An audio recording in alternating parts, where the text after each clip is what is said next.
on, then they Troy, want to listen to my say voice. that I'm gonna back away and carry on and carry on. If you're so strong enough to call a man a liar, back it up with facts. That's all I'm asking you to. Focus on my voice Okay, being back it up sexy with right facts. now, Troy. Back it up with We gotta facts. move on, man. I haven't We gotta heard no move on, facts. man. I haven't heard nothing yet. Here's the deal, Troy. Why you got to move on now? But he got to speak 5,000 words. Troy, y'all both was talking for a long time, Troy. Okay. Y'all both. I'm been not going back and forth. Listen, Mark. You know, I'm not here to. I'm not here to have no man tell me about my health that he don't know about. Troy, I'm not here to have no man call me a liar. Troy, and all. Nah. Troy, but it's over. It ain't never over. It ain't never I mean, over. it got to be over for right now. We got to move forward just a little bit, right? Because I put a question out there for the people. Do they want to hear more of this back and forth between you two, or do they want to? And they said no because it's stupid. And like I said, the people have spoken. They want to move forward with the conversation. They didn't come here to see you and DBevill back and forth. I agree with you, Mark. Can I move forward, my brother? Please. Now you cut me off. I ain't even on that shit. I ain't got nothing to do with that. But it was a time though. To be fair, Troy, as soon as he's brought up the health, I intervened and I said we're not gonna do that. And you said nah, go ahead. So that's why I continued to. You had a moment right there to nip that in the bud. So I want to hear what I lied about, Mark. Because you called me a liar. No, but at that point he hadn't even did the lying stuff. He was just being insulting. And you guys engaged in that. Y'all traded in that, and you called them things. He called you things. Shit is over. Y'all got that off y'all chest. Hopefully y'all can move forward. You know what I'm saying? You got love for him. Salute, Troy. Damn. He sound like Reggie now talking about Fred. He'll say the most wild shit ever, then be like, but he's still my brother though. Fred, my brother, I love him. I ain't trying to fight him or nothing. Like, I was like, nigga, you better be ready to fight. You better be ready. Man, to fight. shout out to Troy. He the one that told me to put the DA. Him said, Andre, yo, you looking for a real nigga or replace? I was like, this nigga Reggie don't holler at his wife. You don't went too far. Like, Reggie, you better be ready to fight. Talk about I ain't trying to fight my brother. Don't leave. Come on, man. It's all good. Why'd he leave? Gosh dang, what is this? Man, Terrence bro. Bailey and Troy Graham Day?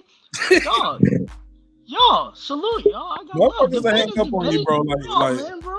Well, he back though. He back. Maybe he had to switch the right, but motherfuckers will I hang tell up. you what, my brother D, let me set you on fire, and if you survive, then we could be brothers, okay? I'll shut up. Go ahead. You say everything. I will not say a word. I swear.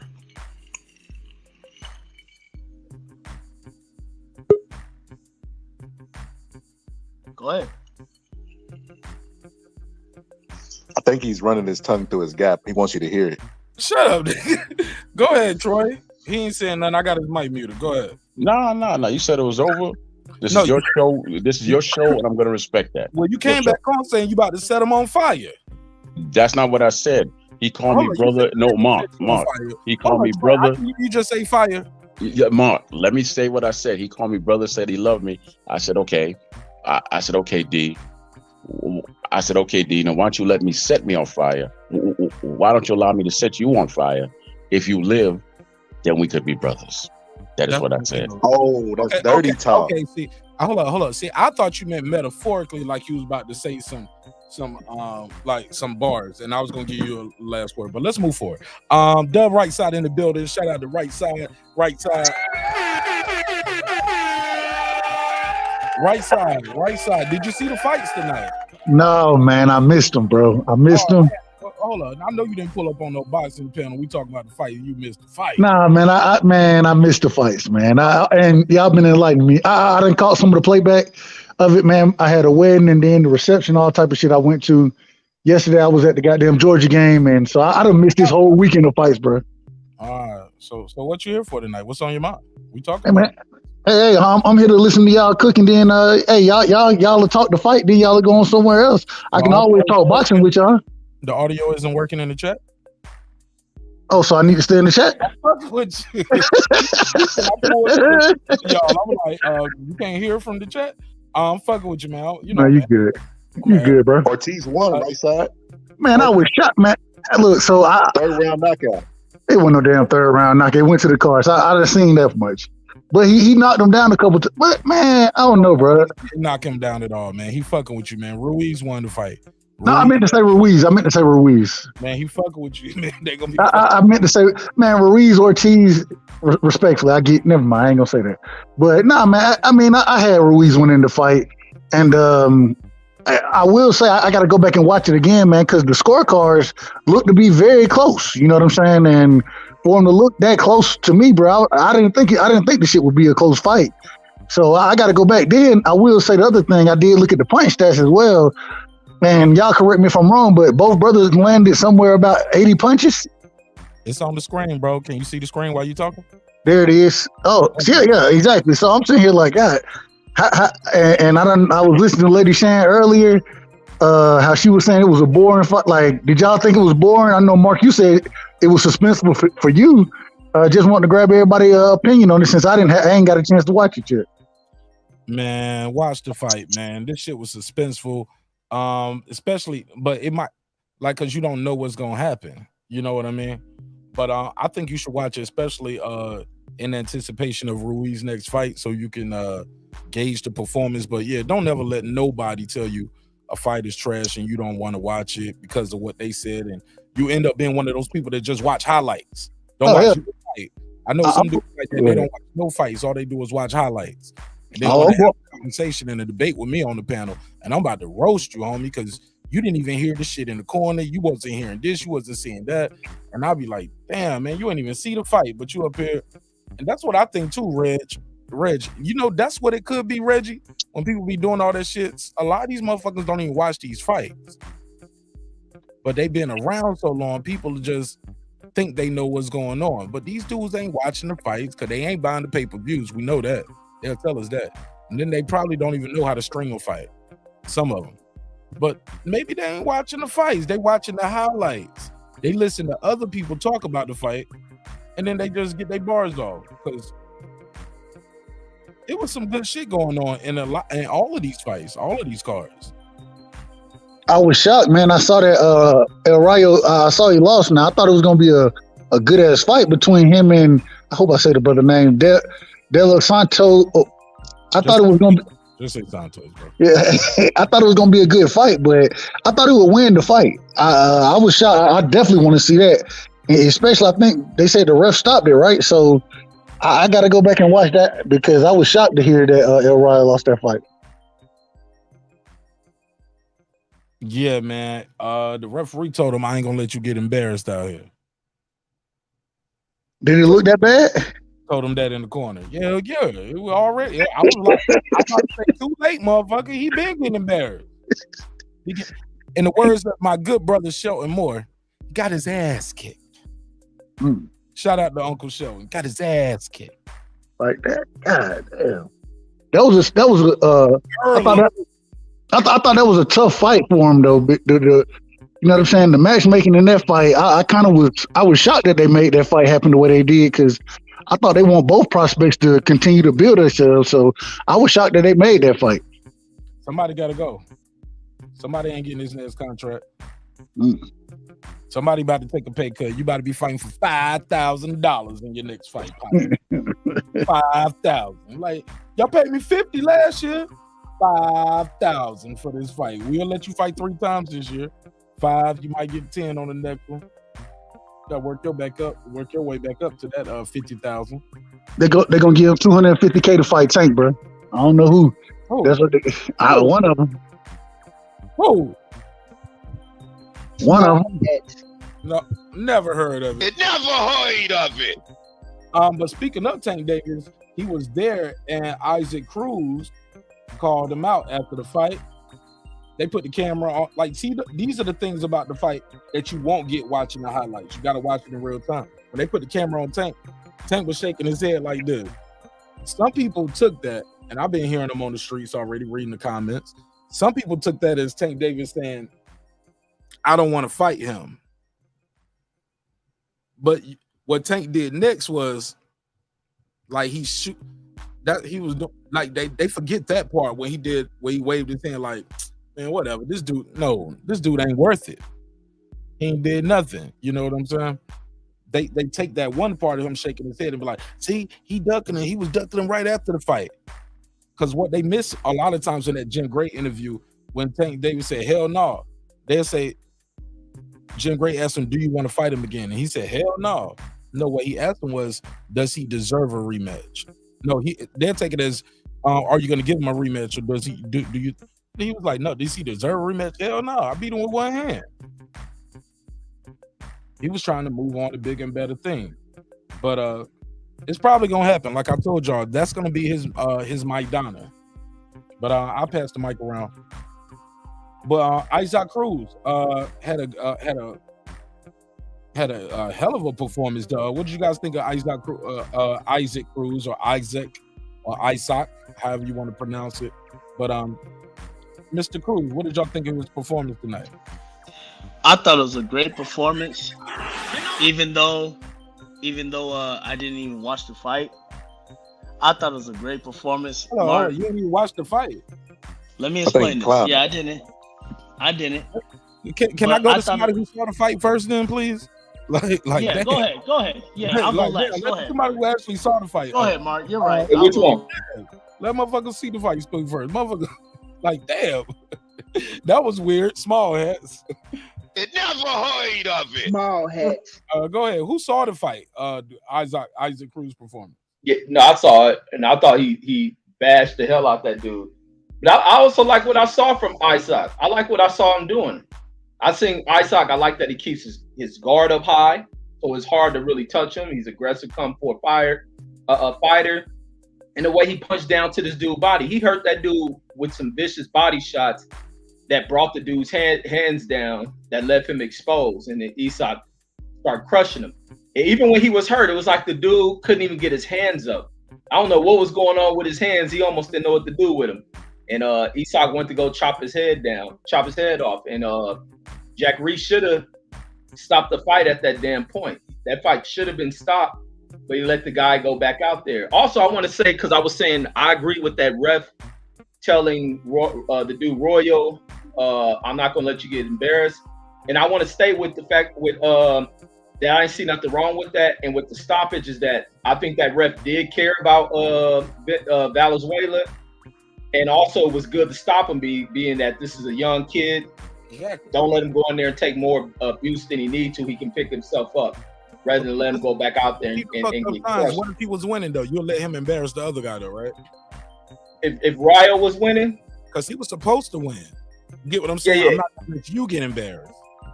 Yeah, he was supposed to win, but it was like he's young. But I let the other guy. I'll let you embarrass you. Like it ain't about embarrassing the fighter. That ain't. No, I think I wonder if the ref would beat you. Your job is to protect the fighter. Like I'm not gonna let you get hurt. Those are the correct words. When you start talking about embarrassment, it's like you trying to protect the fighter's image, trying to make sure you get what I mean. You don't turn from the referee to protect the fighter to a fan or part of the promotion team. You ain't part of the promotion team. Yeah, I think the ref was a fan of his, but he was also saving the kid. Like, man, you can. I ain't gonna yeah, you part of the promotional team now when you doing that. I gotta question that. But there's also a thing, he probably would have stopped the fight from the other guy. You know how some refs stop fights early for the crowd favorite. So he would have probably did the same thing on both sides, but it was, save this kid, let him live for another day and shit. You can fight for another day. Mark, you putting the case on the ref? I think I did. I don't like that shit, man. The optics are terrible because boxing is already a corrupt sport. That's the optics. I don't like the way it looked and how it sounded. I'm not gonna like this is after you don't stop the fight. The dude is in his corner. The dude sitting on the stool. You walk over and you say that to him. Not gonna let you get embarrassed out here, man. I don't want you to get embarrassed. What? It ain't about them getting embarrassed. It's about you. Okay, I would have respected it more. Like I said, hey, look, I can't let you get hurt out there. You're not defending yourself. You're not keeping your guards up. You're not throwing the punch. I can't let you get hurt out there. I don't want you to die out here tonight. You know what I mean? You got a long career ahead of you, kid. You'll get them next time. But when you over there telling them, hey man, I'm not gonna let you get embarrassed out here. I don't want you to get embarrassed. Man, fuck Bet that. $100. Because then you don't took the question, and then people going, well, man, he's a warrior, man. He could have got up. He could have did this, man. The ref stopped the fight too early, man. I wanted to go. Nah, man, you leave room for the excuses and shit, and the optics of the ref being bought off. That's why we need to stop that shit in boxing, yo. It's too much of that. Too much of that. Too many excuses, like my boy Andre Ward said. And he gave the way out. Go ahead. I bet you $100 he got a call from Chris Colbert that night. Wait a minute, you stop fights when you get embarrassed? Right. Small hats. Right. But yeah, I think that Isaac Cruz, I mean, I hear a lot of people praising. They were really excited about the knockout, and I love knockouts too. But I expected him going in to knock out this dude. I didn't think this dude was going to put up a whole lot of resistance. He had like a padded fight record. A lot of his fights was in Mexico, and he didn't have a lot of knockouts. Like he did, like even when you like the beginning opening bell, like when the two fighters, you could just see the like, oh, this man is food. He fights with his hands low. Isaac Cruz, best punch are the hooks. Like, yeah, he was food. I'm just surprised that people didn't criticize Isaac Cruz for this win, but they criticized T.O. whenever he knocked out the other guy he was supposed to knock out. Camper. It was Camper, right? Yeah, it was Camper. 3 in the world. Or I guess HLD would say, but he was number 11 in the WBO. Yeah, when me and Mark did a live, we was trying to give T.O. his props, man. They made us be defensive. We're like, what the hell is wrong? He's a bum. He should retire. We're like, God damn, after a win? Why y'all not saying it about Isaac Cruz? He fighting a bum? And I gotta admit, I'm guilty of saying that to y'all. But I do got a disdain for T.O., so I could have been biased as fuck.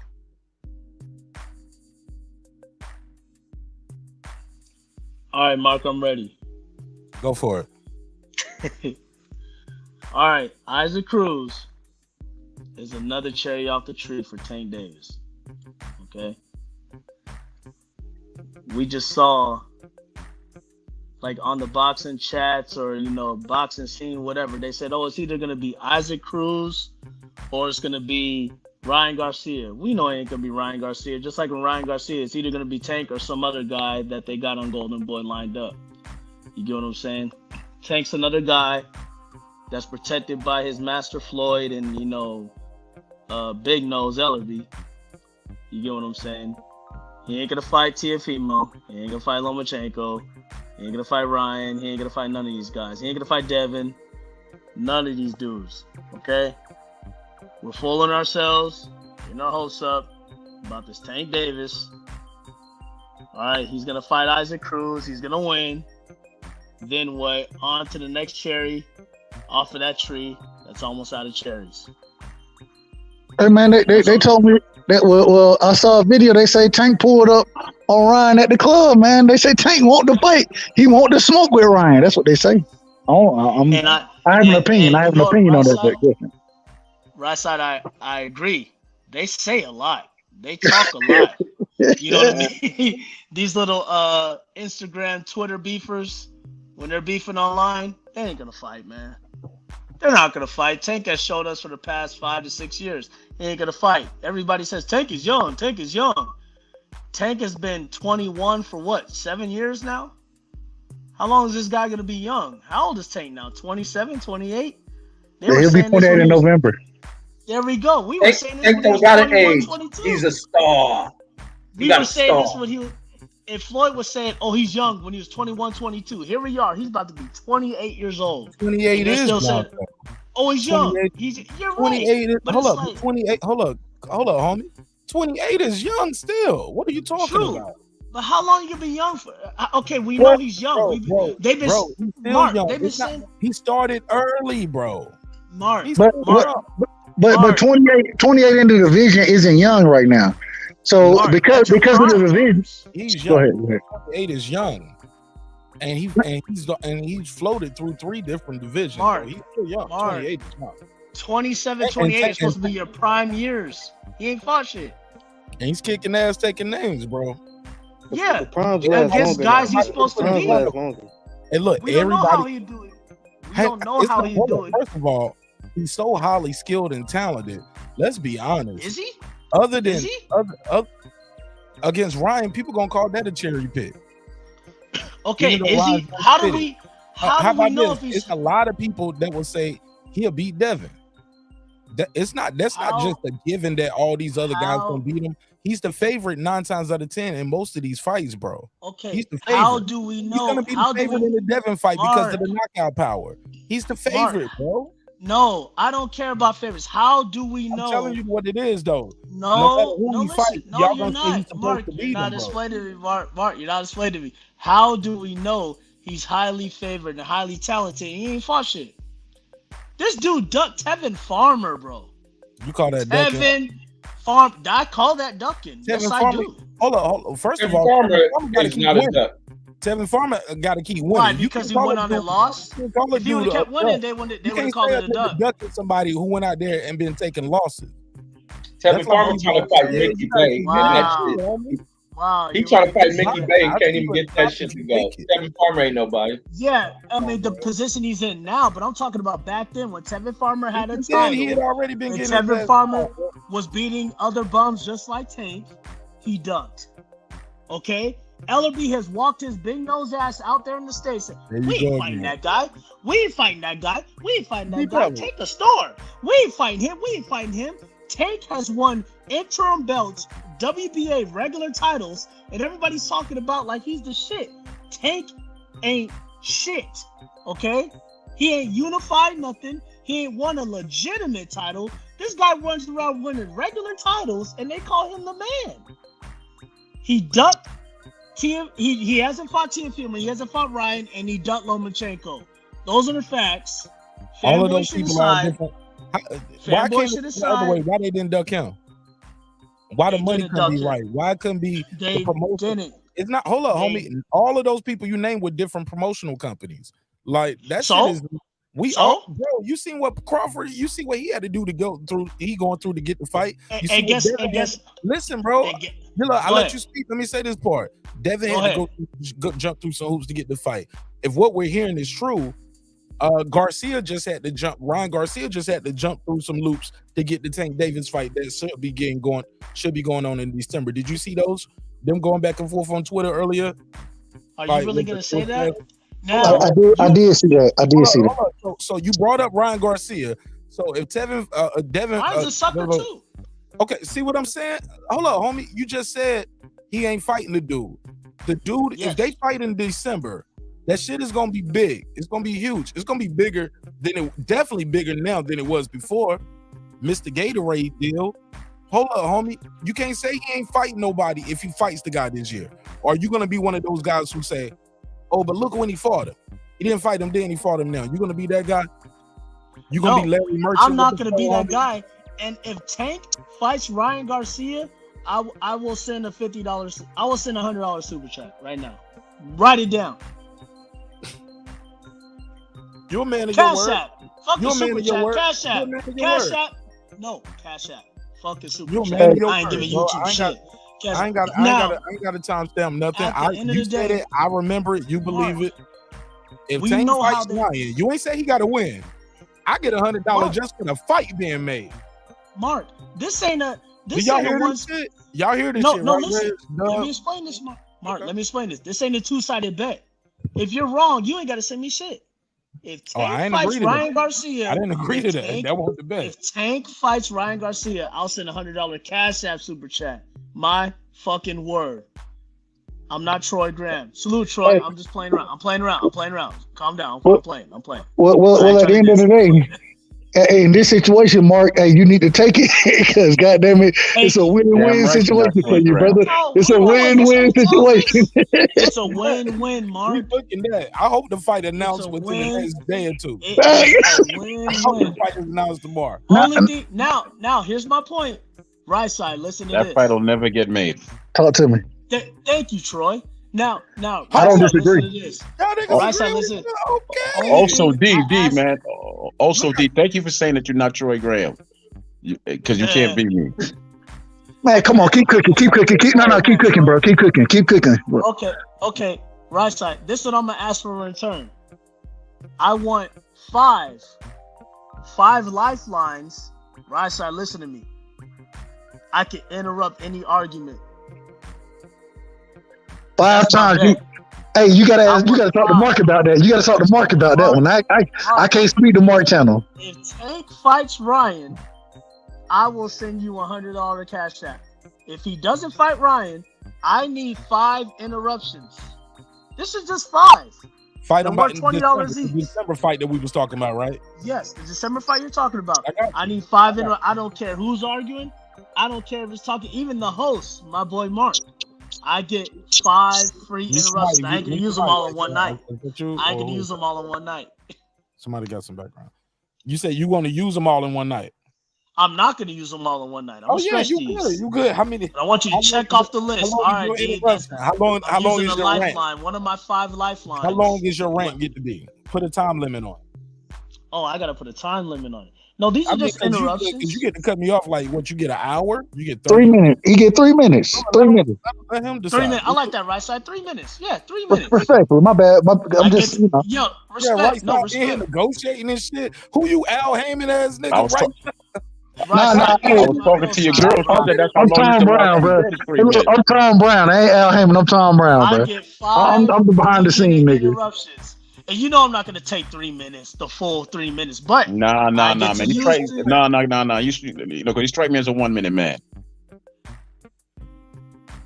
I get to use a full 3 Wait a minute. minutes. Wait. Troy, you gotta calm your little homosexuality Troy. down. Man. I ain't calming down nothing. Hey man, let the brother, the brother, he put a good point out there. If he gonna put up 100 for the fight, then he asking for 5. He asking for 15 minutes of interruptions. But Mark, that's up to you to accept or not to take. That's up to you. I'm just saying, I think that's a fair deal, in my opinion. Yeah, you keep Yes. So you 15 trying to minutes is a prove whole week of loving for homosexuality out here, Dub, right side? You Say that approving Salute, Troy Dub. saying Thank homo you. shit? Thank you. Salute. Hold on. I couldn't hear you. I couldn't hear you, bro.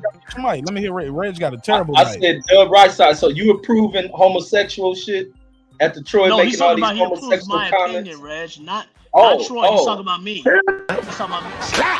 He's talking about he approves my 3 minutes of 5 rounds. So that's 15 minutes total.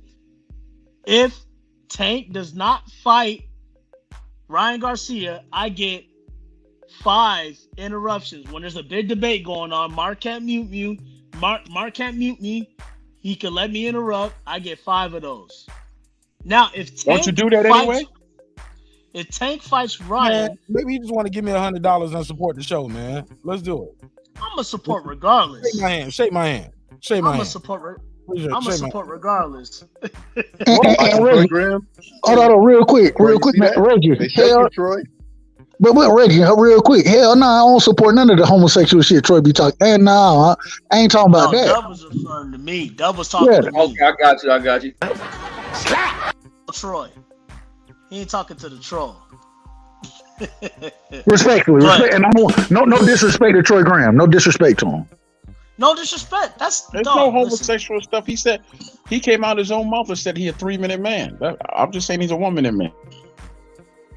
He never. Why said do you care about his minute? I know he never said that, but now y'all know how don't it feels think when he that- try to lie on somebody, Hey, right? Boston I know Scholar, I- that's what I'm trying to understand. Why is he worried about what a man does in a bedroom? All I said is, Why are you this is worried what about you it? did. You just This went is on a what you- rant. You just went on a 5,000 Reggie, word rant about me. So you know why are you listen, worried about what I do? All Thank you. I said Thank is, you. It's a it's little different on when the record. shoes on the You other talked foot. about another man twerking. Let that That's shit on go, bro. Let record. that shit You go. can't take I ain't it never back. gonna let it I'm go gonna till let I it go. burn him. Hey, right Till I burn side, his right house side. I'm gonna down. let it Till I go. burn him to the But ground. I ain't never Mark, let nothing My bad. Mark, My Mark, bad. I'm back to Mark. We shook on it. We shook on it. Yeah, We it's shook cool. on it. Yeah. It's cool. Yes, I sir. want Now, to set his Troy, toes on hold fire. on, man. Y'all, hey Troy, now, let me do this. Chaotic Truth, Go ahead, big Reggie, brother. Chaotic Truth has just entered the building. Mr. The best times of my life. Man, salute the Sweetest times of chaotic my truth. life. Salute the chaotic Heck bro. of a big one right there. Your mic is right side. Your mic is Because this is peaking my a little first bit, time too. being Turn your on the mic down a live little with bit, right side. Chaotic Oh, this Truth. chaotic bootlick in this motherfucker. I said chaotic cool. That's what I said. But this is my first time on the live with him. Welcome. But What's up? oh What's my up, God. guys? What's up, Oh guys? my How you God. How you guys doing, man? What's up, Please man? explain Hey, yo, did everything you I've been see seeing in the the chaotic chat. truth? You watch boxing, man? You saw the fight tonight? I did, and I was actually live streaming, but I heard that Ruiz knocked him down 3 times. He won by unanimous decision, obviously, right? Yeah. Yeah, absolutely. Yeah. Hey, man, what you think of Deontay Wilder fighting Ruiz, man? I think Deontay Wilder needs to stop boxing for 5 years, then come back and then retire.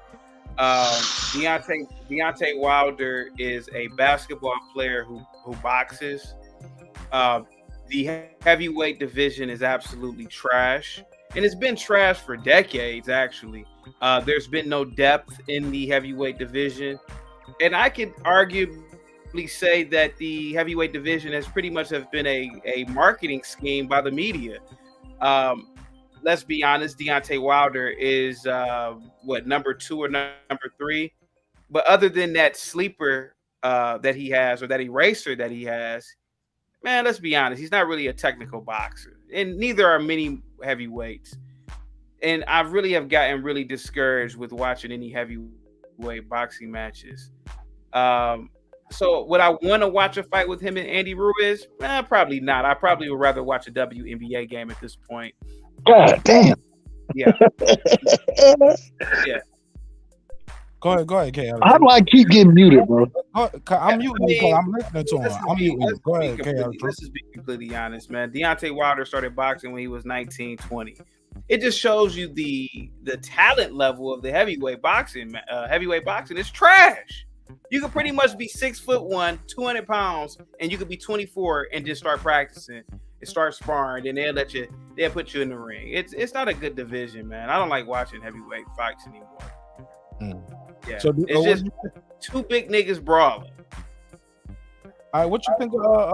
You ever heard of Isaac Cruz? And they trying to get him to fight Tank Davis, or we're gonna get Ryan Garcia versus Tank Davis. What's your take? I on would that? love to see a Ryan Garcia bout with Tank. I think Tank is the future. I hope Tank moves up to welter. I know that Welterweight. What? Yeah, I would hope 140 before. You want to see him at 147? I would love to see a 147 Tank. Let's be honest, the welterweight division is the creme de la creme of boxing. It's pretty much, it's had so much depth for the past 25 years. I'm kind of bored with seeing Tank knock out pretty much cab drivers, essentially. But not to say that Tank is a bad boxer. Tank is definitely skilled, but I would love to see him in a better division, or a weight class. Absolutely. So yeah, next Ryan Garcia, maybe Devin Haney. Is Devin Haney? What Devin Haney fights at what? 35. Yeah, 35. I would love to see a Devin Haney. If Devin Haney moves up, Devin Haney Tank. Devin Haney definitely probably has a more aerial, he had a height advantage, but I would love to see that boxing match. Absolutely. Go ahead, right side. I think right side want to reply. Go ahead, right side. Man, it's crazy, and I'm not gonna lie. I agree with certain points that my brother Chaotic is making, especially when he brings up Ryan, when he brings up Devin. I do want to see that. When we talk about Tank moving to the welterweight division, the man already said he don't feel comfortable at the junior welterweight division at 40. You feel me? Even though he knocked Mario Barrios' ass out, damn it, it's some killers in that division. And because of his height, his size, his range, you know what I mean? He's going to be at a disadvantage as he moves up, because individuals going to be able to take those shots, and they're going to have more power than they do at 30, 35. You know what I mean? So it's if he does move up, bro, like I don't see that happening, just because I've listened to Mayweather, Leonard Ellaby. I understand the plan that they have for Tank. And even with Tank coming out saying he don't feel comfortable at 40, when you talk about 47, it raises flags for me, just because I don't know if he just don't have the size to go to that division, in my opinion.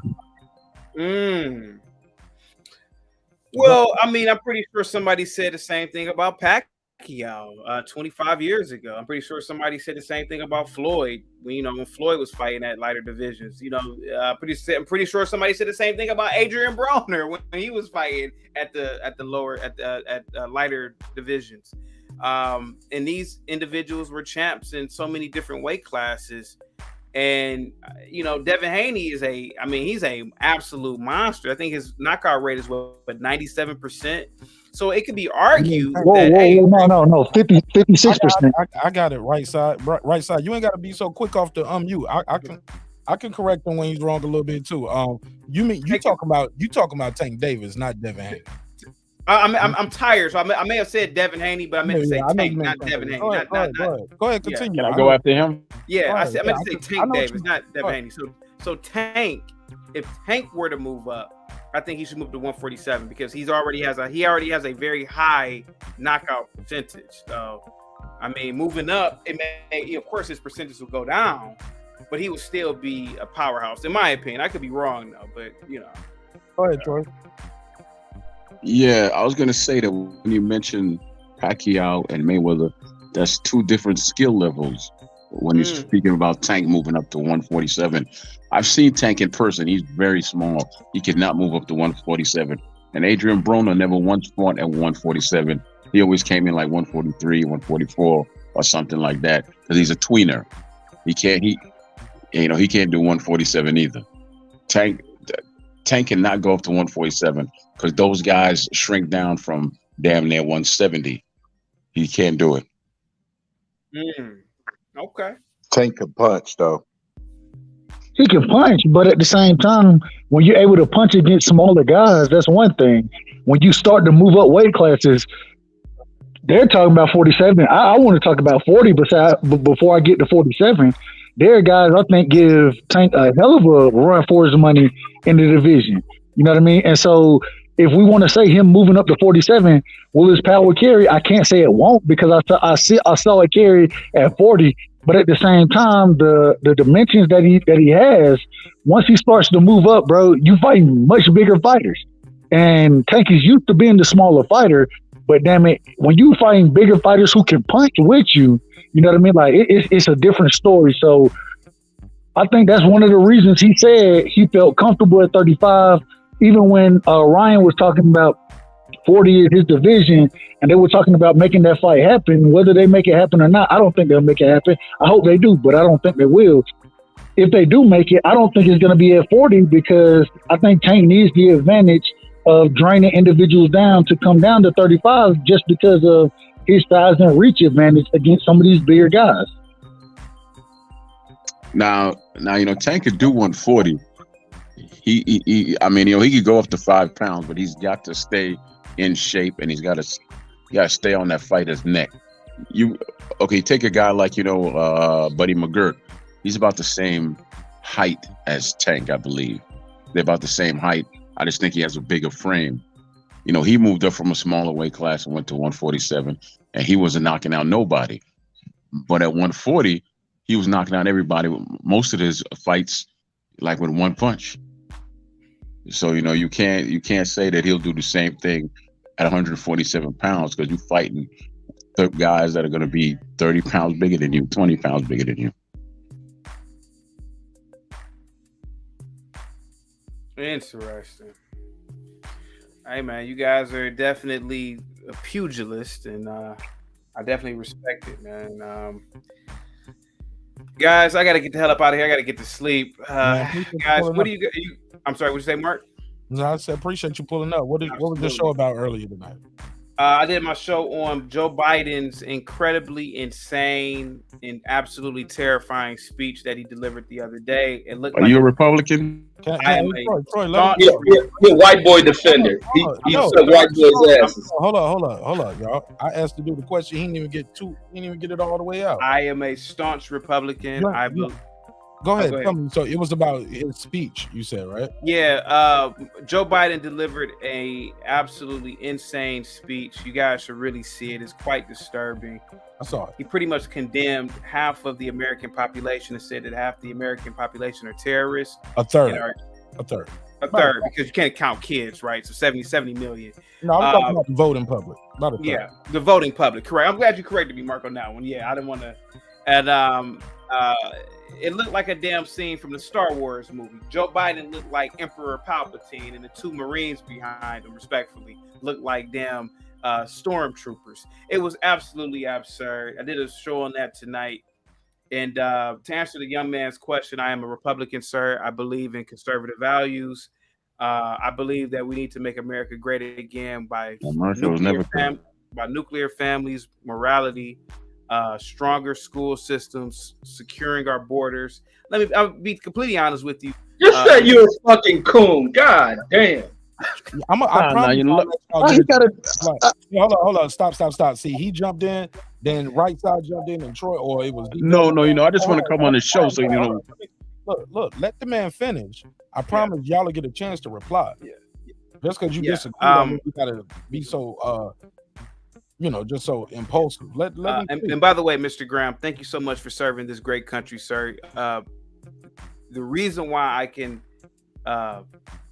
speak freely is because of people like you, sir. So salute to you. But yeah, definitely, man. I definitely, to answer your question, I'm a Republican. I believe in conservative values. I believe in nuclear families, stronger education, etc. Absolutely.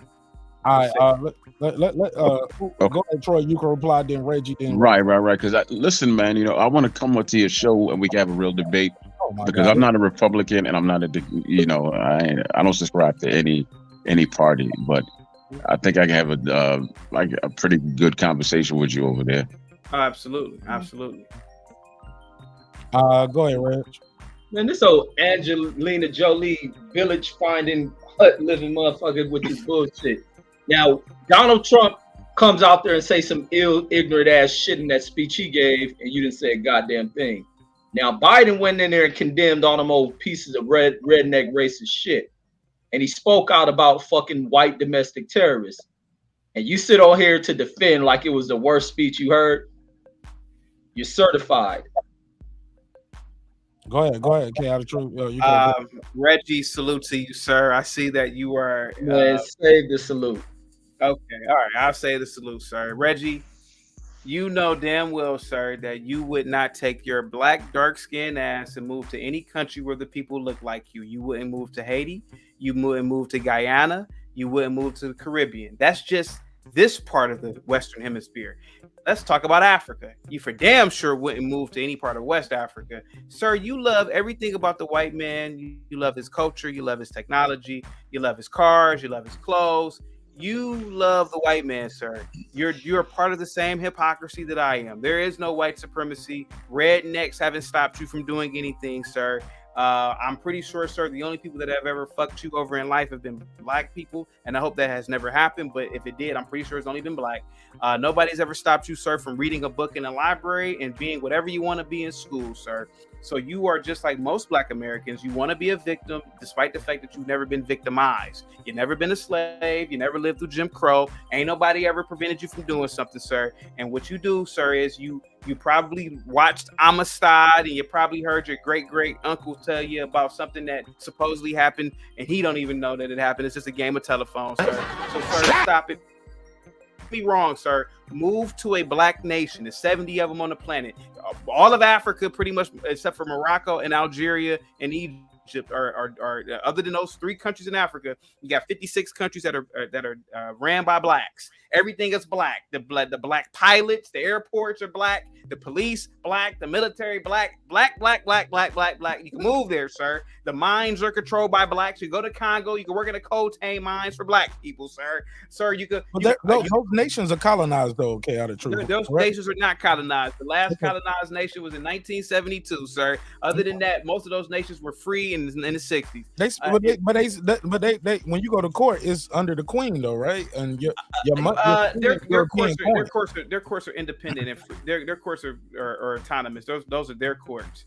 I know it's all symbolic. I know. Like wearing the European wig shit, like the white wig. That's just symbolic. That's a cultural thing that they still do. What's the currency? A lot of their currency. So in Nigeria, it's the Niger. It has nothing to do with this nigga don't know. Like I said, Angelina came over and snatched that nigga out of a fucking hut. This nigga don't know what he's talking about. And you just spoke all this kind of you just spoke all this victimization. Listen, Angelina Jolie captured.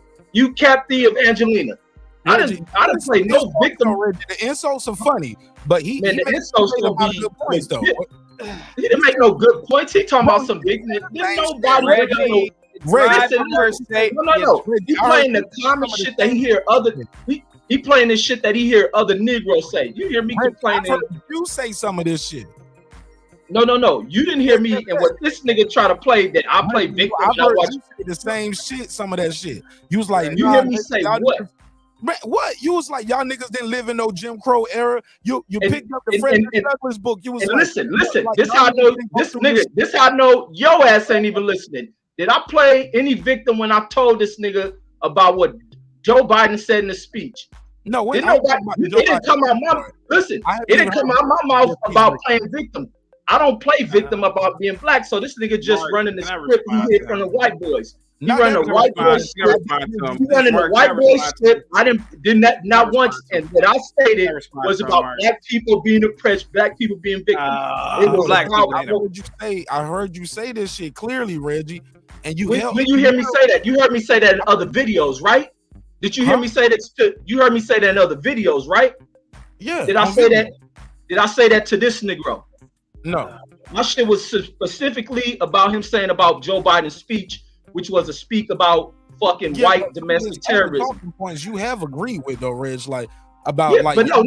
He didn't he come up and say no. But look, through no Tim Crow. You but no. Exactly. I say that, but he tried to say that I be complaining like we go through Jim Crow. I don't play black victimization. I don't think he followed the channel like that. I don't think he know. No, but he thought said that I said that in what I was debunking him about. So that's why niggas ain't hold on, Roy. So go ahead, Cat of Truth. I see you got your hand up. Mark, can I say something real quick? Okay. You ready?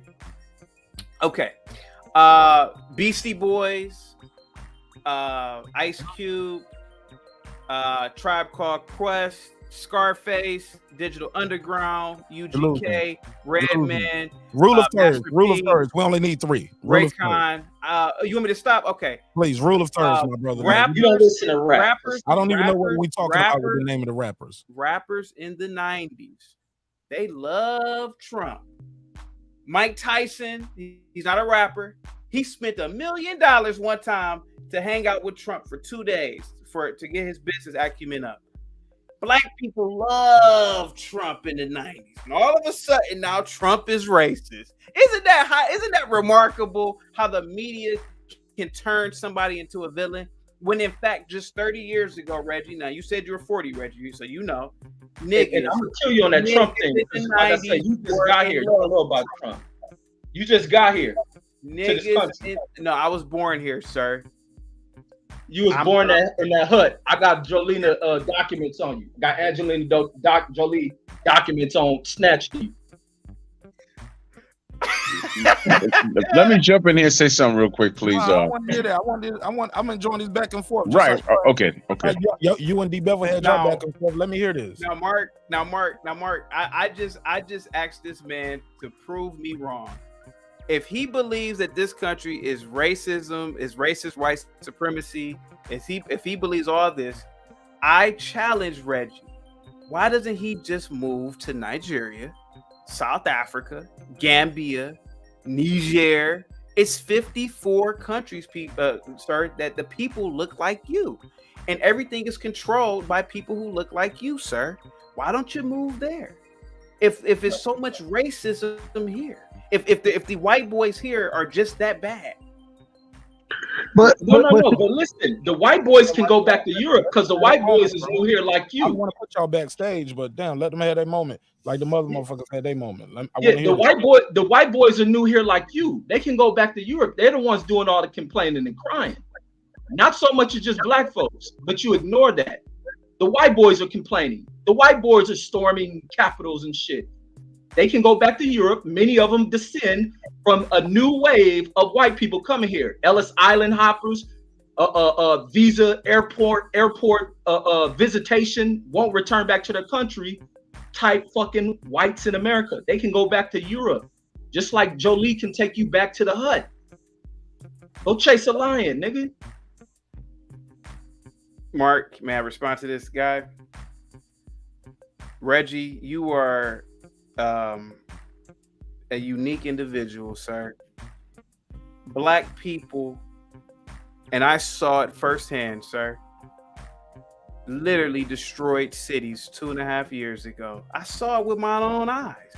I literally saw thousands of blacks destroying police stations, thousands of blacks destroying fire stations, destroying black businesses, by the way. The Black Lives Matter riots. I saw black people, sir, doing those things. And you did too, Reggie. Sir, let me tell you something, Reggie. I got a checkmate coming. Go ahead, finish. Sir, checkmate or not, Reggie. Black people in this country, sir, are not oppressed. You could be whatever you want to be, sir. And the fact that you are upset that I support Trump, it says a lot about you. Here goes Joe Biden. He literally said verbatim that I don't want my son to go to an inner city jungle school. That's what he said. You can look it up. You can look it up. That's what Biden said. Hillary Clinton and Bill Clinton, by the way, niggas love to this day. It's remarkable. They locked up more blacks. You can look it up.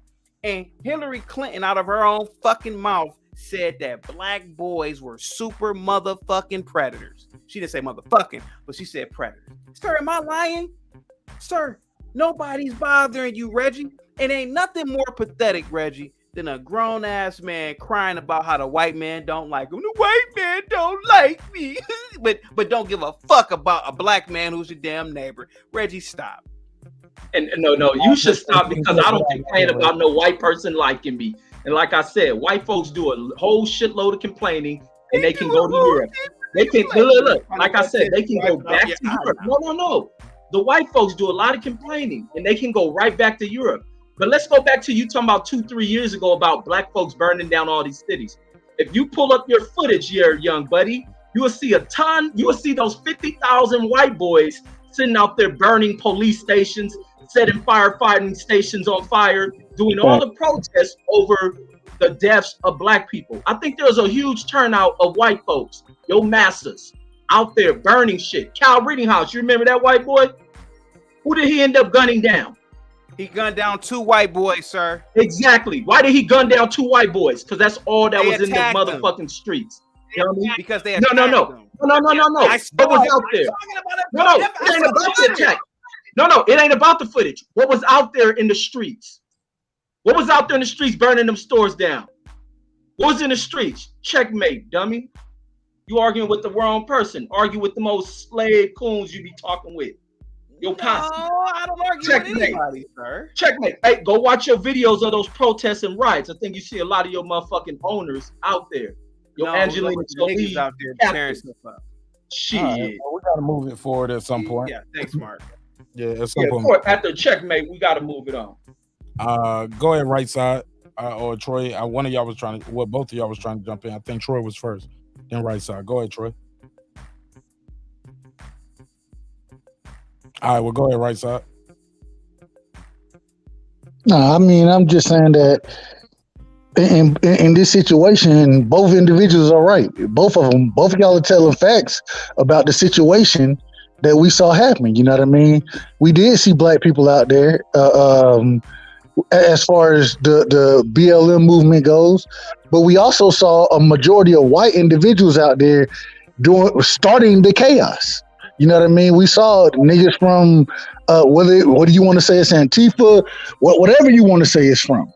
You feel me? We did see a lot of white individuals out there starting chaos, and so we saw black people trying to march and trying to do it the right way, and then kind of getting caught up in the nonsense that these other individuals have started. And so I think both of y'all have valid points in this situation, but I gotta say, like Reggie said, it was more white folks starting nonsense than it was black people. All right. I want to step in and say this. You got to give the name of your show because I want to come on and speak to you directly. And what you're talking about, what you're talking about is not an action. Just talk to the point, bro. Mark. Running begging for an interview and shit, man. I ain't begging for nothing.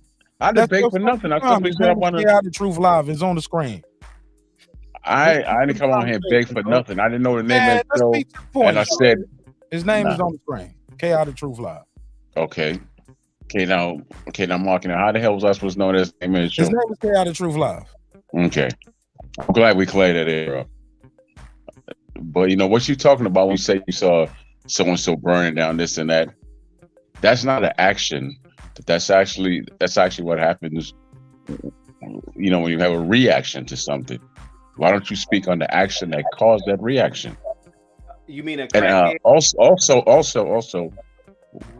you know, tell me who attacked the Capitol recently. Wasn't no black people, was it? They were Trump supporters, right? You want me to answer that? Is out there in the universe. Rhetorical. It's rhetorical, bro. It's bro. That's rhetorical. Like, let's move forward. DBevill the champ. DBevill the champ. You want to reply? You got anything before we go back to Chaotic Truth, so we can move forward? Yeah, I got something to say. Go for it, fam. All right, Chaotic Truth. You hear me? Yeah. All right. YDKSAB. Okay. You don't know shit about boxing. We were talking boxing, and your whole ass showed up.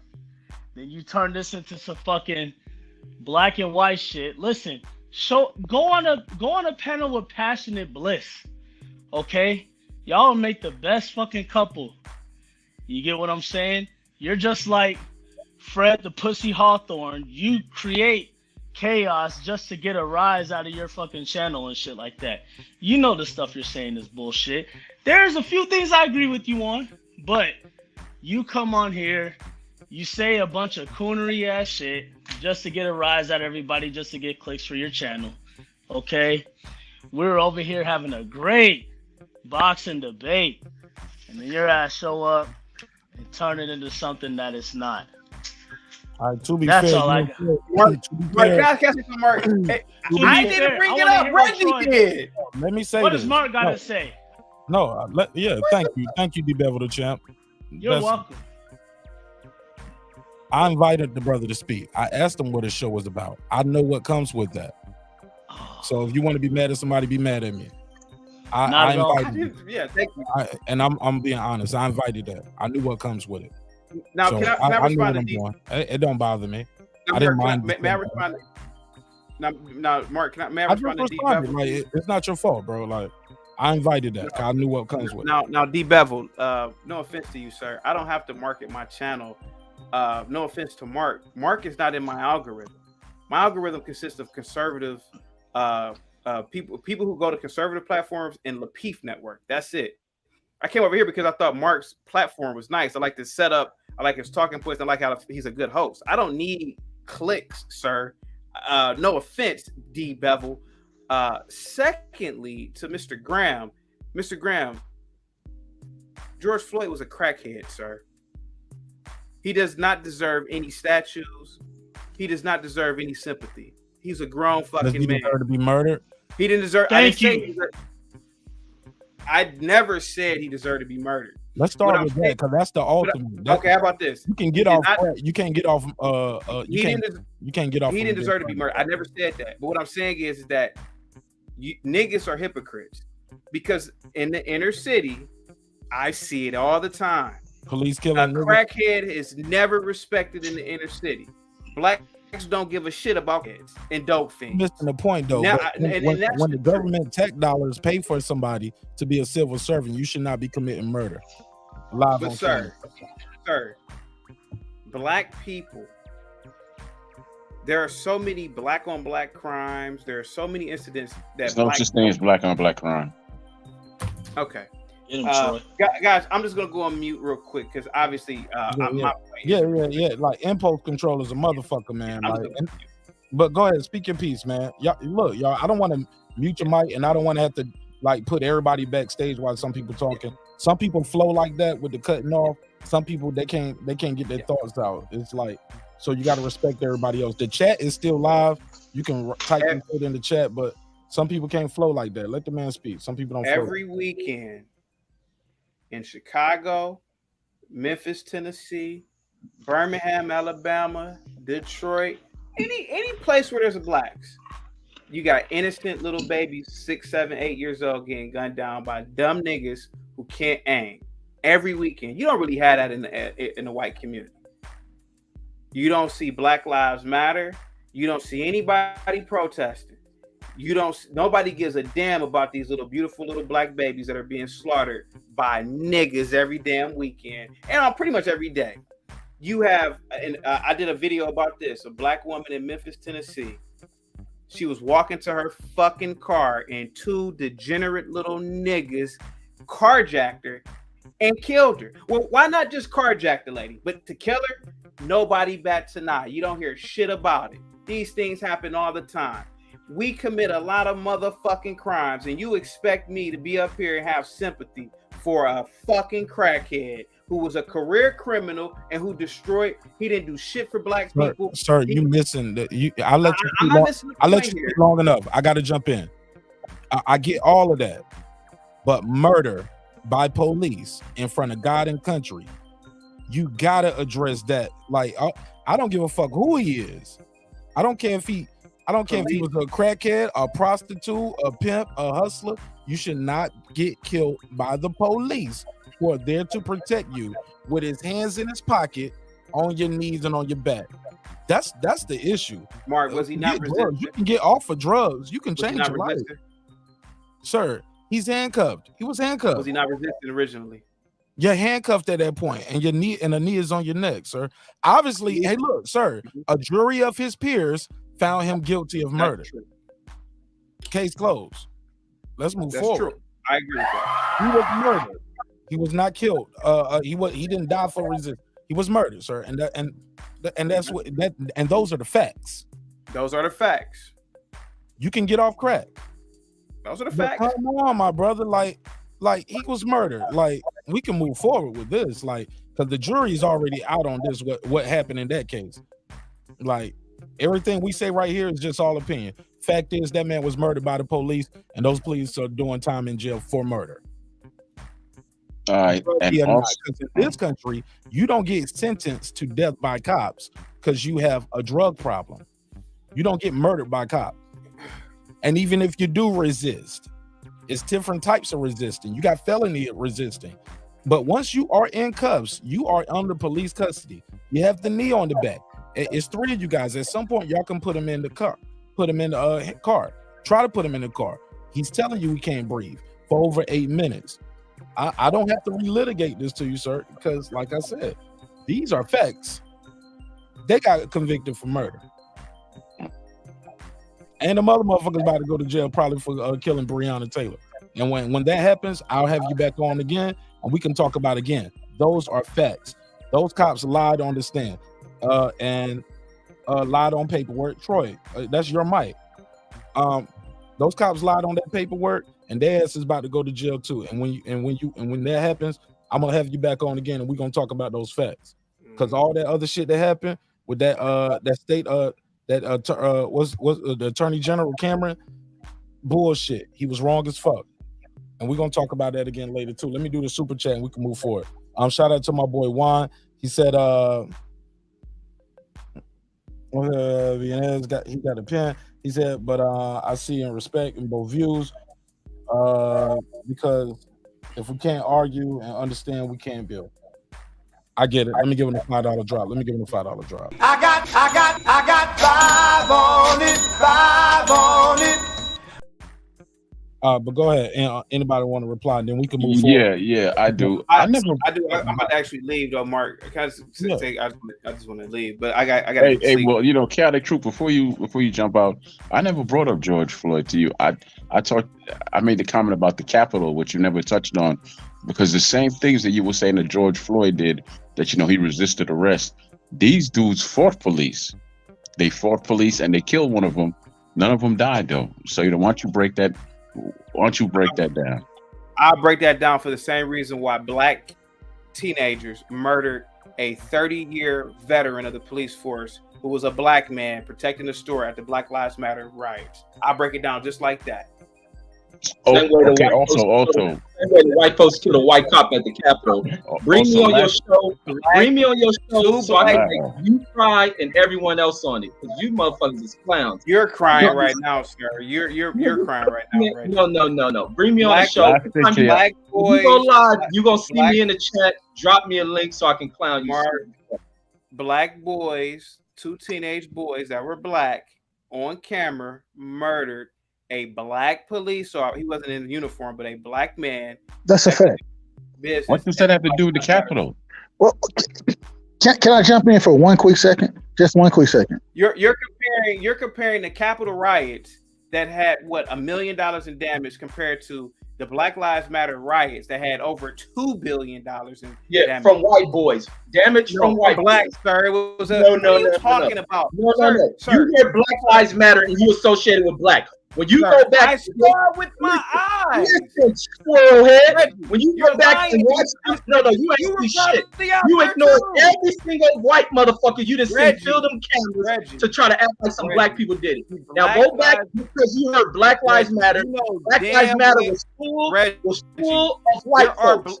Reggie, there Go are watch some tens of protests. thousands of video footage of Let me black. turn my camera off. I'm gonna show you a little coon ass. Reggie, I got you. There I are got you. tens of thousands of video hours of city by city where there's nothing but seas of blacks committing all types of crimes. What are you talking about?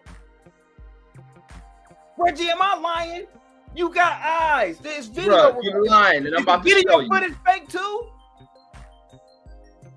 Reggie, is the video footage fake of niggas at the Black Lives Matter? I'm about to show you all these white boys. No! Boys. What about the It look tens like of the it looked like the million white Niggas attacked the Capitol, man. Niggas attacked. Listen, those are some niggas that attacked the Capitol. And there were blacks. Why didn't you take them to task? Why don't you take those niggas to task like you taking all the rest of the niggas to task? And also, also, I'm not done. I'm not done. You know, as I stated, there's no such thing as black on black crime, because when you have two guys that are white, what is that labeled? A crime. It's not called, commit half the fucking right? murders in the country, and we only 3% of the population. Listen, so that's a lie. We only make up 13%. You can't even Black prove what you're men saying. are You're lying. You're lying through and through. Narrate what you showing right here. Lying through and through because the math don't add up. Because the math don't add up. What is this, Reggie? Let's get This some is out order. here. This is part of the Black Lives Matter protest, George Floyd protest out here in California. These are white folks. Don't let me pull up. Let me go pull up Portland too for the little squirrel head coon, toupee head. Sir, Portland. Okay, go put up Portland, a predominantly But white. what's the for the people who don't know? What are we doing here? Right. Oh, because we sit here while he talking about these protesters full of black folks out here tearing up cities. Mark, can I say something I'm real quick? proving Mark, that there's nothing. This was explain the video. Look. These black atrocities are these black violent protests. These black violent protests. What he's trying to say is chaotic not truth, right? chaotic truth. What he's trying to tell you is this, my brother. People are people. It's not violence isn't. Black people don't own a monopoly on being violent in a protest. It was white folks kill each other in the protest. White folks stormed the Capitol. That's what I think a lot of people are trying to convey their message to you too. And you they want you to speak I'm to not that. disagreeing with it. I agree with the fact that white stormed the Capitol. Oh no, not just the Capitol. I'm talking about these George Floyd protests. I'm talking about Jacob. What's the name? Jacobs in Kenosha. What was the one they plowed the lady down? Jews will not replace us. What was that? And they ran over the protesters. Like that was in West Virginia or something, right? But chaotic truth. Like the whole point is violence is violence, bro. It happens everywhere. Mark. And the thing is true because he about to go. I'm about to go. Mark, Go ahead. this is what I'm talking about, right? Now, Graham said that I said black men are 3% of the population. He's arguing with me saying blacks are 13%. Sir, how can black men be 13% of the population? First of all, half of the population is women, probably more than half. So it can't be 13% are black men. So it's at least 6.5%. And then, assuming that men are over the age of 18 that are black, you gotta reduce the number down to 2 or 3%. Black men commit half the murders in the country, sir. Who cares if whites are committing crimes? Black men are 3% of the population. 3. We make up 13%, and you have flawed math. You have flawed math. 13% times 60%. You have flawed math. You can let them speak at the elite. You can speak at the elite. Let them close out, sir. It's not flawed math. If blacks are 13% of the population, that means that half of that population, which was 6%, will be black males. All black males are not men. You got to think about babies, infants, and kids. So that's at least half right there. It's at least 3% that are black men, sir, of the population. 3% of the population are black men. That means a person, a male over 18, and we commit 50% of the murders. We commit a large proportion of the crimes. I worked in law enforcement, sir. I could tell you who were my clients. I could tell you who was in the jail. 50% of the murders in black communities, yes. Sir, But white men are not offing themselves in astronomical numbers like black men are. What are you talking about? white men Why are kill we more lying white here? men than What the black fuck people. are we Cut lying it out. for? Forward, man. Hey, Mark, I'm out of here. Thanks, Mark. Hey, are you leaving? Because I showed you all these white folks fucking up at Man, these you showed one video, Reggie. I didn't show two. I'm on my third one of all these you white showed folks. 2 videos. Come on, man. Stop. What would be a I'm number that's killing you. acceptable? Thanks, I'm Mark. killing you. What would be a number that would be acceptable, K out of true? A number that, what do you mean is acceptable? You said he showed you 1, he showed you 2, he showed you 3. What's the number that's acceptable for you to say, okay, I admit white folks commit violence too? And what's so wrong with admitting that, hey, white people are violent as well? What is so wrong with If that? white people were violent, niggas wouldn't want to move around them. Guys, have a good one. I'll talk to you later. White Do people y'all are the niggas most know violent people in the world. They've conquered on every corner of this world. Bullshit. What are you talking about? Cut the bullshit. Name me a black nation that started a world war. You don't even want to Name live me a around black black. nation that started a world scared of war. white Thank folks. you very much. Everybody want to hijack the show tonight. Mark, have a All good right. one. You scared of white people, man. Get your white scared ass up out of here. I'll be on your Now show I'm scared of tomorrow. white people. I thought I loved white people. I'm Now coming I'm on your Bad show. shit. Hey, Let me I'm ask you taking over your show. It's gonna be chaotic bad shit. I can't hear you, Mark, because these Will niggas. you allow Reggie to be on your panel? Would you? Are you interested in debate, I or would would- you show it to his I panel? let anybody on my panel, let anybody talk freely. I mean, What time you going live? Because I'm bad shit. No, I saw you put Get This Smoke, aka I call him Get This Bike, because he got slapped off his bike and the nigga took his bike before. Smoke Lord.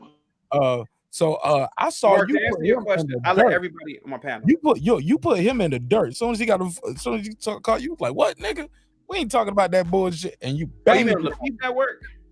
No, this was on your show. You had Get This Smoke up there.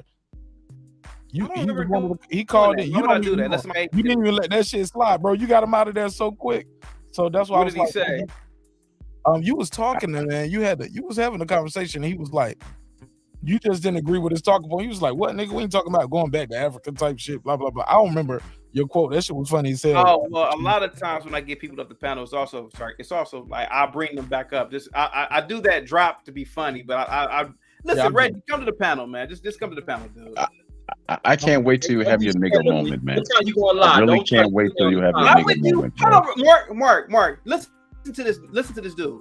Why would you want a fellow black man who's never committed a crime, who's never robbed from another black? Why would you want me to have a nigga wake up moment? Why would you want to wish harm upon Everybody that's my your beautiful skin black ain't your brother? kin. Why would Okay? you want that, Everybody sir? that's I've your never skin done ain't your Why kin. don't you wish that on the black men who are murdering little black babies in fucking I've never Chicago, robbed and sir? steal Hey, from man. black people Sir, either. why would you think, Okay? why would he But y'all know it's hold on, wait a minute. It's crazy though. I got a nigga moment, Mark. Why is that? That is Yeah, so- because you're that not is steeped in reality. That's why. That is You're so not steeped evil in of you, reality. sir. And it's ridiculous. Sir, why would you want me to have a nigga moment, sir? Why even put that in the universe, sir? Because you need to be another slapped black into man? reality. That's why. You Why need to would be you slapped want me into to be slapped reality. into what's the nigga reality, moment, sir? Troy? Why would you want What's the that nigga to moment, happen, Troy? sir? Troy, what is the nigga That's when moment? he realizes why that would that's you when he want that? realizes that all these people that he's pushing for. Notice he never I'm not answered the pushing capital. anybody He but never black answered the people. capital question. I If feel he like pushed it on to somebody else, all Mark, them people, Mark, all them people that you Mark, standing I up am for, Mark.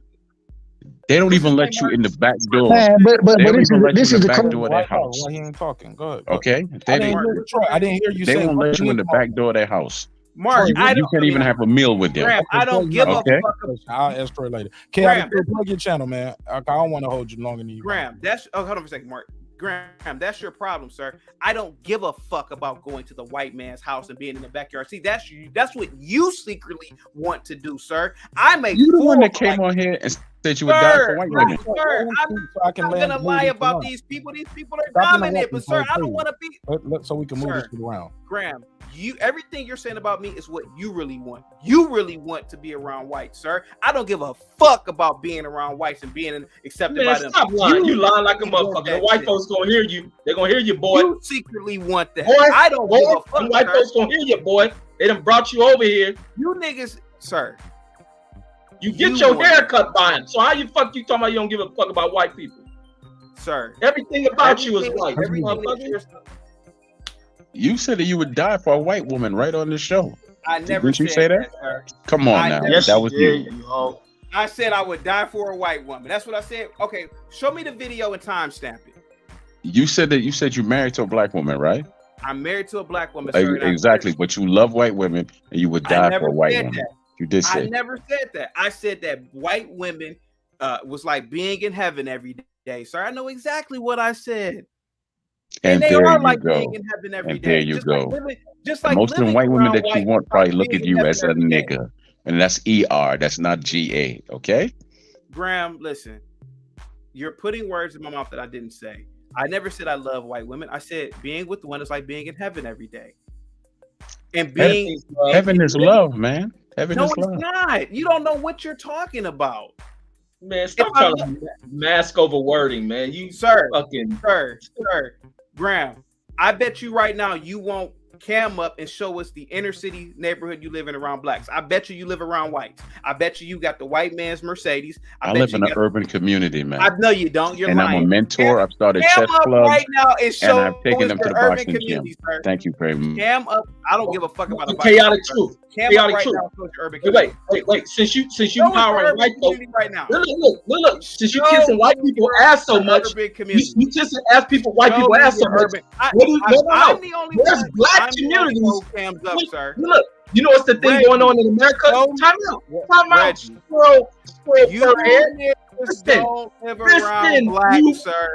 Listen, Rockwaller hair. Hey, listen, sir. What do you say about all these white folks moving around black people?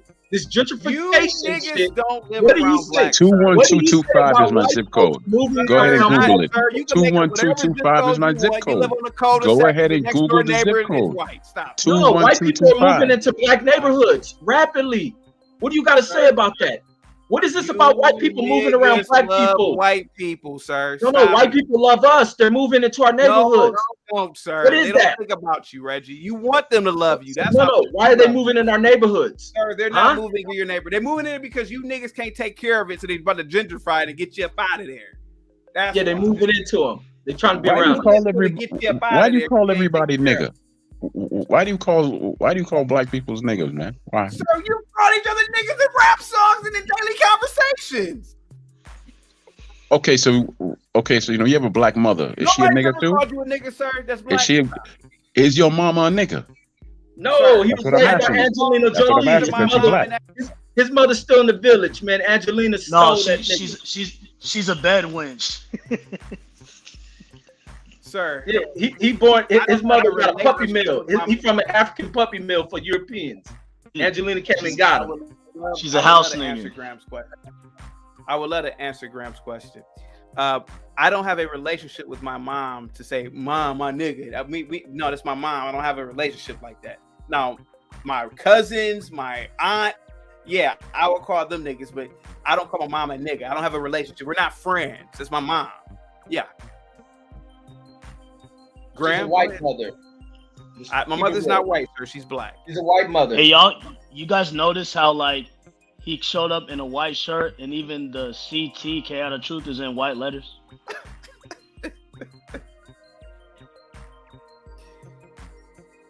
Yeah, he got a white mother. My mother's black, sir. No, I'm gonna come on your show, man, and we're gonna have a real debate. All right, we're gonna Mom's a buck dancer. Again, sir, I don't debate. I will have a conversation with you. I don't debate. Only fine, we'll have a conversation. What time is the show? What time is the show? I do my shows at 8:15 every morning. I mean, every night. Eastern Standard Time. Eastern Standard Time. Yeah. Oh, we'll drop the link because I'm in there. Yeah. I'm cool. Reggie, I'm cool bashing. Walking Dead in that motherfucker. Reggie, do you follow politics, sir? Man, do you hear me talk politics and school you every time you come on and talk dumb shit? No, I I am hear the a baboon supreme- talking to me, I but am I the don't hear you talking supreme politics. politics talker. So I will be on there with a bunch of I fools hear a baboon talking. and old bat wing head motherfuckers. I will be in there. Okay, thank you, sir. But Graham, no, I don't talk to my mom like that. We're not friends. That's my mom. It's not that kind of dynamic of relationship. She abandoned you, so you don't talk to her. Understood. No, my mom is 64 years old and she's right at home with her husband, who's my dad. Yeah. No. We all know where you came from. You came from a hut in the village, overran by. In my Paul Mooney voice, white people like Chaotic Truth because he makes people like Fred Hawthorne look like Malcolm X. But Paul Mooney himself married a white woman and had biracial kids by a white woman. That just shows you the hypocrisy of even Paul Mooney. So yeah, Paul Mooney can say all he wants to say. He about makes white barbershop conversations look but like Paul Malcolm Mooney X. married a white woman, dipshit. So I will marry a white woman too. I know you would. We making all these arguments, and it's so crazy because it's become so divisive that the shit is an argument. Man, keep this shit about building with black people, bro. Like, and I ain't gonna lie to you, Chaotic. I agree with some of the things you say, but damn it, you gotta present it in a different way to get to bring individual. If you really want to affect different individuals, you got to put it in a different way, bro. I understand the rawness you come with. I understand it. Do I agree with all that shit? Hell no. But at the same time, you make very good points.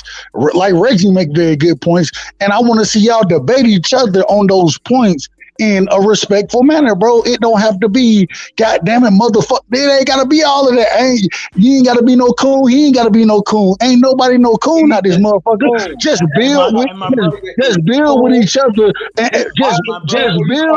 Let me just land my shit, bro. Let me land my shit. This nigga's a coon, and I don't know how y'all don't see through that shit.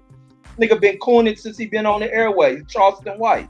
Bro, you can call it just because you don't agree with a nigga, Reggie. That don't mean they're a coon, bro. It don't mean that. You can say hold on, bro. Let me get my shit off, bro. Y'all. Go ahead. At the end of the day, we can disagree, you know what I'm saying? But the majority of the things that the brother's talking about, he talking real shit. Now, some of that shit, I will say is bullshit, but at the same time, he ain't got to be a coon for the shit. You ain't got to call him out his name. What you should be trying to do is build with the nigga and get an understanding, because with both of y'all being brilliant minds, especially in the political atmosphere, brilliancy on both sides, y'all can come together and really build and say that, okay, this is what we can agree on. It should be more about agreeing than disagreeing and calling niggas out their name. That's what it boils down to. I don't tear down black people. This nigga does, and he's a coon. He's been a coon, and I don't just call him a coon because I don't agree with him. There's a lot of people I don't agree with. There's a lot of people I don't agree with, and they don't agree with me. But we don't come off doing coonery shit. This dude does a lot of white ass kissing, and he does it ain't just white ass kissing. He does it white ass kissing for whites that hate black people, and he spews their talking points. So I don't see how nobody don't see that.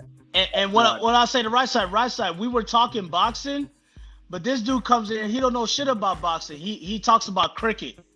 You know what I mean? He doesn't know shit what the fuck he's talking about. So he comes here and throws all this bullshit in here to try to fuck up our vibe. We're having a good conversation. But ever since this pussy showed up, you know what I mean? It's been about a bunch of bullshit. It's so beautiful listening to black. It's been about a bunch of bullshit. Another black. See, right side, he won't talk about the black. Right side, he won't talk about the mass shooters. He won't talk about the mass shooters. Sir, blacks he won't talk mass about the mass shooters. He won't talk about the crackers that shoot up the school because somebody took their bitch. Blacks mass. He'll talk about blacks as if he's not black. There are black men walking around now he'll cape for motherfuckers who are white there are like black him. men who rap about having multiple bodies, you lying ass nigga. Now you want to call me a pussy, sir? That's fine, sir. But how about this? I'll call you a that, sir. Okay, that's fine. You said fat white bitches bring you heaven. You said fat obese white bitches take you to heaven. You said fat Sally Struthers ass bitches bring you to heaven. Sir, that's why what does you that said. It's on record, man.